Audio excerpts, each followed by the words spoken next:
नमस्कार दोस्तों, स्वागत है आपका एक ऐसे वीडियो में जहां हम आपको लेकर चलेंगे भारत की आस्था, परंपरा और अध्यात्म के सबसे बड़े उत्सव महाकुंभ की यात्रा पर। क्या है ये महाकुंभ? क्यों इसे दुनिया का सबसे बड़ा आध्यात्मिक आयोजन कहा जाता है?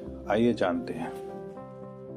महाकुंभ का इतिहास पौराणिक कथाओं से जुड़ा है। ऐसा माना जाता है कि समुद्र मंथन के दौरान अमृत से भरा कलश निकलने पर भगवान विष्णु ने इसे ले जाकर 4 स्थानों पर रखा: हरिद्वार, प्रयागराज, उज्जैन और नासिक।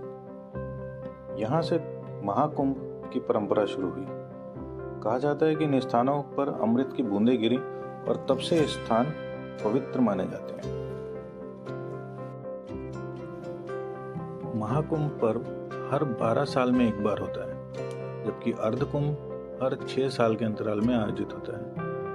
प्रयाग, हरिद्वार, उज्जैन, नासिक आदि स्थानों पर इन बड़े अवसरों पर प्राचीन काल से ही बड़े बड़े मेले आदि लगते आए हैं। यदि ज्योतिष दृष्टिकोण से देखा जाए तो पूर्ण कुंभ पर्व का विशेष महत्व है।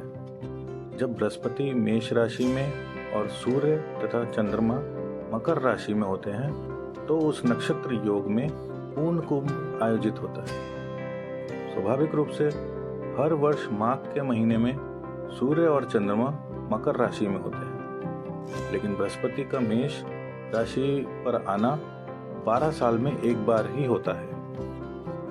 तभी महाकुंभ महापर्व का आयोजन होता है। इसके अतिरिक्त कई ग्रहों और नक्षत्रों की स्थिति आदि के आधार पर विशेष योग भी बनते हैं। उसी विशेष ग्रहों का संयोग हर्षकालीन महाकुंभ में था। वही संयोग इस वर्ष 2025 प्रयाग महाकुंभ में बना है। कुंभ मेले में राजसी भव्यता के साथ पवित्र नदी में स्नान करने की परंपरा है।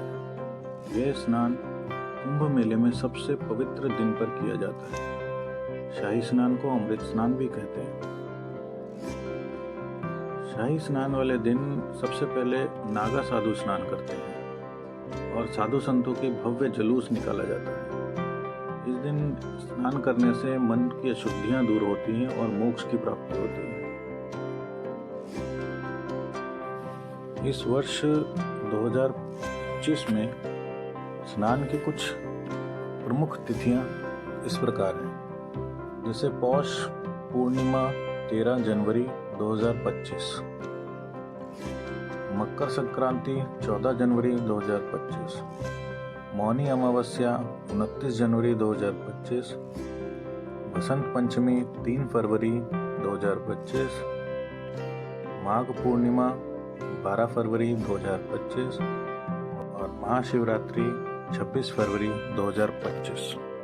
और सनातनी होने के नाते हमने भी स्नान के महत्व को समझा और अपनी पत्नी के साथ इस पवित्र संगम में डुबकी लगाई।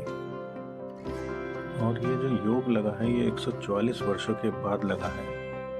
आप सभी सनातनियों से अनुरोध है कि आप भी इस बार महाकुंभ जरूर जाएं। मुख्यमंत्री योगी आदित्यनाथ खुद कई बार जायजा लेने संगम पर आ चुके हैं और इस बार श्रद्धालुओं के लिए खास इंतजाम किए गए हैं। महाकुंभ के दौरान संगम क्षेत्र में स्नान के लिए आने वालों को संगम की धारा तक ले जाने की व्यवस्था की गई है। pontoon पुलों को पार कर पैदल चलते हुए संगम की धारा तक पहुंचना पड़ता है। अब सीधे धारा के बीच का आनंद लोग बोट के जरिए ले सकते हैं। इसके लिए श्रद्धालुओं को 150 से 250 रुपये प्रति व्यक्ति खर्च करना पड़ता है। प्रयागराज के संगम तक जाने के लिए आप नाव ले सकते हैं। नाव आपको अरेल घाट, किला घाट या सोमेश्वरनाथ मंदिर मार्ग से मिल जाएगी।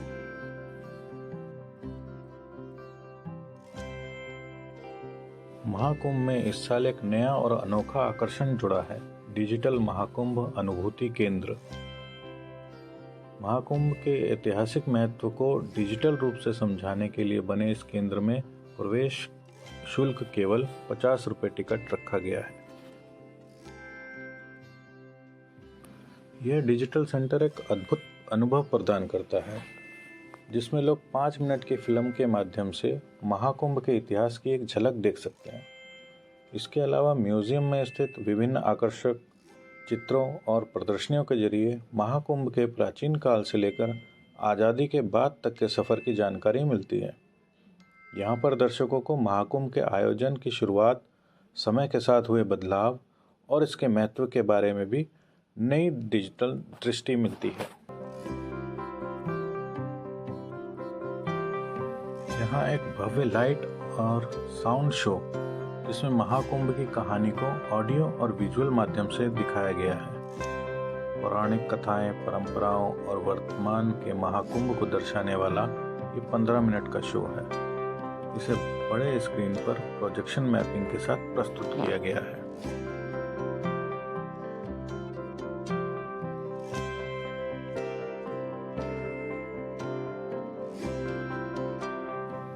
यहाँ शिव के रूप को बड़े खूबसूरत अंदाज में दर्शाया गया है। यहाँ का डेकोरेशन और लाइटिंग आपको मंत्रमुग्ध कर देती है। इसके बाद आपको आगे चलने पर समुद्र मंथन से जुड़ी जानकारी फिल्म के माध्यम से दिखाई गई है, जो कि बहुत ही रोचक है। हमने भी इस फिल्म का आनंद लिया और फिर आगे बढ़ गए। आगे पहुंचने पर हमें डिजिटल झरना दिखाई दिया, जहां पहुंचकर हमने कुछ फोटोग्राफ्स लिए और वीडियो बनाई और इन नज़ारों का आनंद लेते हुए हम आगे बढ़े। और हमारे मन में ये उत्सुकता थी कि अब न जाने आगे हमें और क्या क्या देखने को मिलेगा। थोड़ी देर बाद हम पहुंचे एक ऐसे कक्ष में जहां पर पूरे ब्रह्मांड को दिखाया गया था, जो कि बहुत ही मनमोहक लग रहा था। यहाँ का दृश्य इतना मनमोहक था कि हम लंच करना ही भूल गए थे। और इस तरह हम इन डिजिटल दृश्यों का आनंद लेते हुए आगे बढ़ने लगे। आगे चलकर हमें कुछ महापुरुषों की तस्वीरें दिखाई दी, जिनके नीचे उनके जीवन के बारे में कुछ पंक्तियां लिखी हुई थी। थोड़ा आगे चलने पर हमें AI द्वारा निर्मित नारायण जी मिले, जिनसे हमने कुछ प्रश्न किए और उन्होंने उनके सटीक उत्तर दिए। AI से बात करने का यह एक बहुत ही अनोखा रूप था। इसके बाद हमें दिखाई दी एक बड़ी सी बुक, जो कि डिजिटल बुक थी, और हमें पता ही नहीं चला कब शाम हो गई। बाहर निकले तो देखा कि संध्या आरती का वक्त हो चला था, तो हमने भी औरों के साथ संध्या आरती के दर्शन किए। गंगा आरती गंगा को समर्पित एक प्राचीन परंपरा है। यह आरती नदियों की पवित्रता और दिव्यता और मानव जीवन में उनके महत्व का प्रतीक है। प्रयागराज की गंगा आरती एक ऐसा अनुभव है जो शब्दों से परे है। यह केवल एक धार्मिक अनुष्ठान नहीं, बल्कि जीवन के प्रति आभार प्रकट करने का एक अवसर है। अगर आप प्रयागराज जाएं तो गंगा आरती का हिस्सा बनना ना भूलें। यह आपकी आत्मा को शांति और नए ऊर्जा से भर देगा। हर हर गंगे, जय गंगे माँ।